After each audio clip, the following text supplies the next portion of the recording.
I was working a late night shift at the diner I worked at for a year. It was a rainy night. In fact, it was pouring.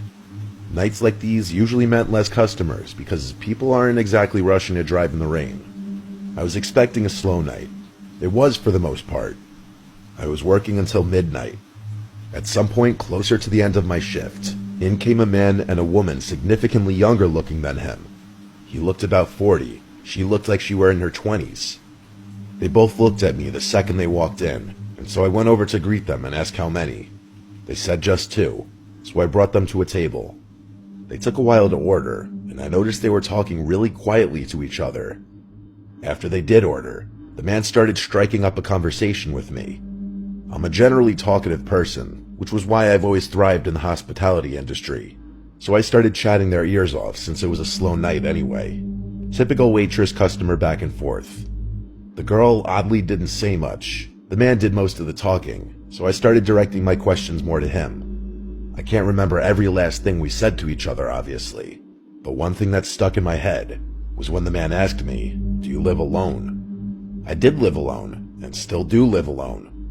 I answered his question honestly, saying I live about 10 minutes north up the road, and that it's really quiet and boring around here. At the time, I didn't see his question as any kind of red flag, albeit maybe a bit strange of a question, but something about a man being with another female makes you automatically assume they're not a threat. I made jokes about being stuck here forever and such, and then walked away from the table. I'd say about 45 minutes later, they finished and left. Fast forward probably an hour later, and we were closing up the place. I said goodbye to my coworkers and rushed to my car to avoid getting more soaked than I needed to from the rain. It was still pouring outside.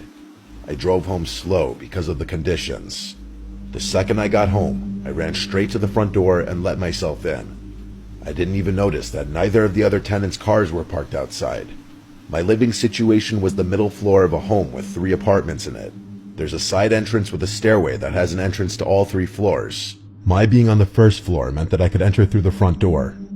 After setting my keys and stuff down on the kitchen counter, there was a manic pounding at the front door. It was nearly 1 a.m. I had no idea who it could be besides maybe one of the other tenants in the house. There's 2 doors, the glass storm door and the inner door. I always keep both locked for safety. I opened the inner door and saw a girl on the other side of the storm door. She was drenched. She was wearing a gray sweater with the hood up, partially obscuring her face.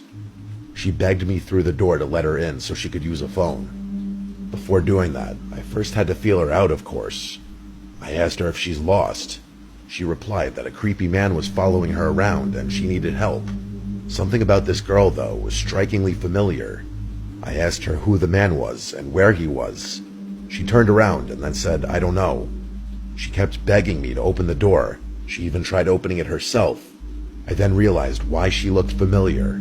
She looked like the girl from the diner that was with that man. So I asked her straight up, "Weren't you at my diner before?" She didn't acknowledge my question. Maybe she didn't hear me, but she turned around once again and started freaking out, pounding on the door, saying, "There he is." I looked beyond her to the street, and I saw a large man slowly walking towards the house. As the man slowly got closer, the girl kept looking at me with a look that would imply she's more confused than anything as to why I'm not opening the door. The man got close enough for me to realize I was right. It was that man from the diner, and this was the girl sitting with him at the diner. I think she saw it in my eyes the moment I realized, and she turned to the man and screamed, "Go!"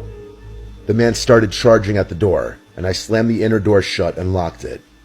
I didn't hear any kinds of knocks or bangs. I wasn't about to open the door again to check if they were still there, though. I went to the stairway to go upstairs and knock on the upstairs tenant's door. The stairway is separated from the 3 apartments by a door on each level. After knocking a bunch of times, nobody answered. I tried the same thing at the downstairs door. No answer either. This was when I looked out the windows and realized none of their cars were here tonight. I was alone in the house. I went back up to my apartment and then locked the stairway door. My mind was racing, conjuring up possible explanations.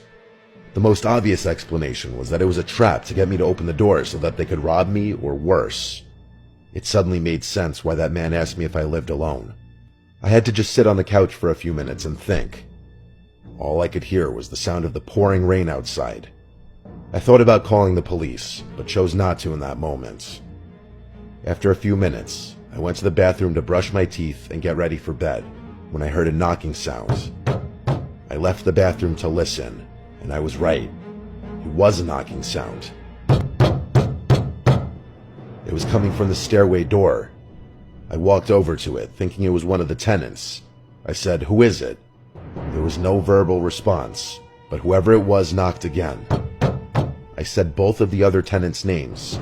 No response. The only thing I could say is, "If you don't identify yourself, I'm calling the police." I practically screamed it. They heard me for sure. They knocked once again. So I yelled, "What do you want?" And a voice from the other side said, "Your blood on me."